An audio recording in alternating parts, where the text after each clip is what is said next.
UAE के सदर जो हैं वो आज अचानक इंडिया पहुंच गए। अभी जब बात करें तो वो इंडिया में है, यानी शेख मोहम्मद बिन जायद, और उनकी जो है वहाँ पे प्राइम मिनिस्टर मोदी से मुलाकात हो रही है। और उनका जिस तरीके से पुरतपाक इस्तकबाल किया गया है, जैसे उनको वेलकम किया गया है, वो अपनी मिसाल आप था। अहमदाबाद के अंदर रोड शो हो रहा है। मोदी और यूएई का शेख मिलके लोगों से इंटरेक्शन कर रहे हैं, बातचीत कर रहे हैं, रोड शो कर रहे हैं।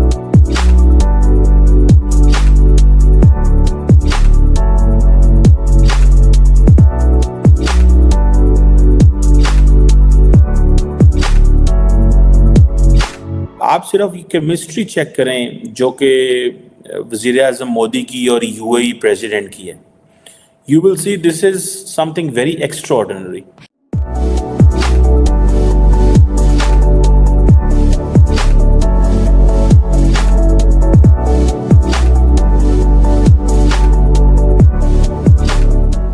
भारतीय लोग जो मौजूद थे उन्होंने तालियां बजाई हैं, उनके लिए स्लोगन्स जो हैं वो चलते रहे वहां पर, और इस तरीके से उनका इस्तकबाल किया गया कि शायद कभी पाकिस्तान में भी इस तरीके से यूएई के प्रेसिडेंट को वेलकम ना किया गया।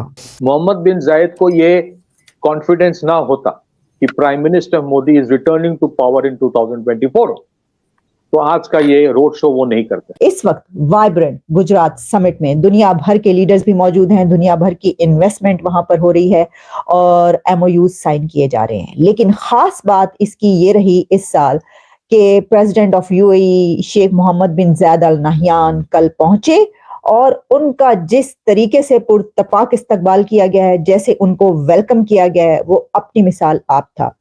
जब वो पहुंचे हैं एयरपोर्ट पर, उनको भारत के वजीर आजम नरेंद्र मोदी साहब खुद लेने के लिए गए। शेख जायद साहब जब आए, उनकी मुलाकातें एक्सटर्नल अफेयर मिनिस्टर से लेकर अजीब डोवल साहब तक हुई सबसे। उसके बाद हुआ क्या, उसके बाद उनको लेकर तकरीबन 15 मिनट्स तक एक रोड शो किया गया है।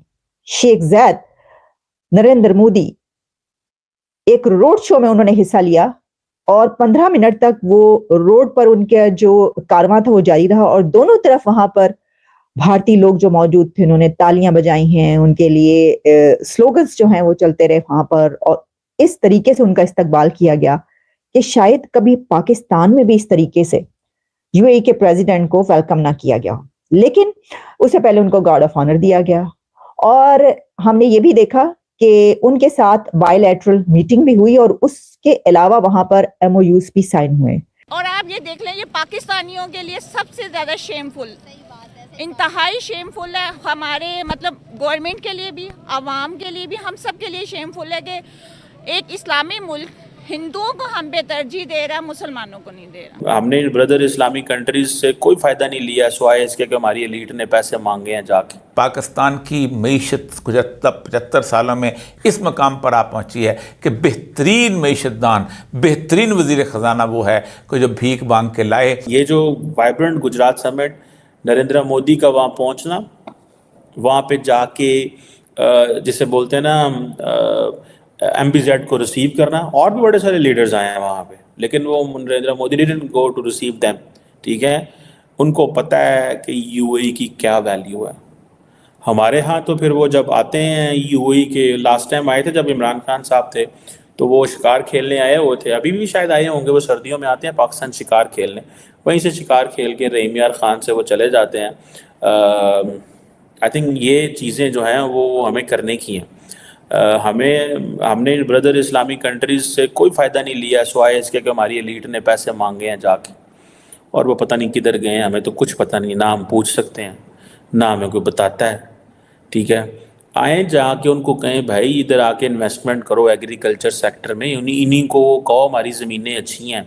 ठीक है, हम ऐसी एडे बदकिस्मत हैं कि हम आटा भी बाहर से मंगाते हैं, गंदम बाहर से मंगाते हैं, हमारी एलीट भी आटा बाहर से मंगवाती है कि कोई पता नहीं है। एग्रेरियन कंट्री गंदम बाहर से आती है, पहले हम एक्सपोर्ट कर देते हैं, बाद कहते हैं वो कट गई है, फिर उससे महंगी मंगवाते हैं। यूएई के जो शेख हैं वो गए हैं इंडिया।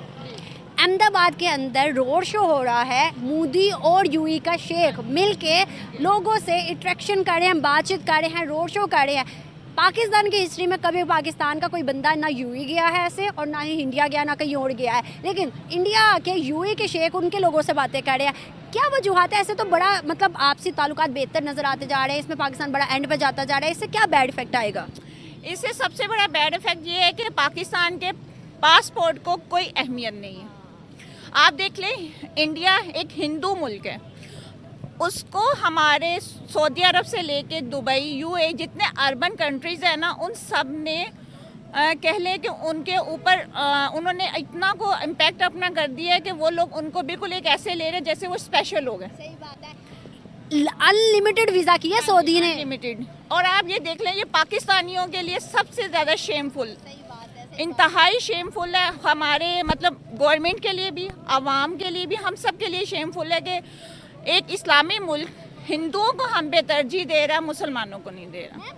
आपको नहीं लगता कि अब जो टाइम चल रहा है वो हिंदू मुस्लिम तो है ही नहीं, वो तो है इकोनॉमी की वॉर।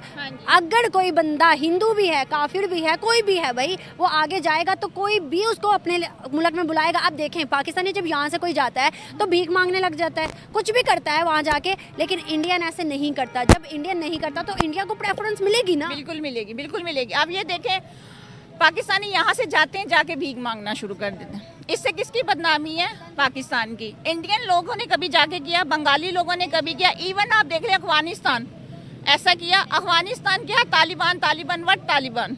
आप ये देखें कि बेशक वो जो भी थे, उन्होंने अमेरिका जैसी सुपर पावर को शिकस्त दी, उसके बाद उन्होंने अपने मुल्क के अंदर इतनी अच्छी अपनी गवर्नमेंट की है कि उन्होंने एक इलेक्ट्रिक कार बना ली। आप बता लें, पाकिस्तान में पिछले 6-7 सालों से कोई इलेक्ट्रिक बाइक भी निकली हो?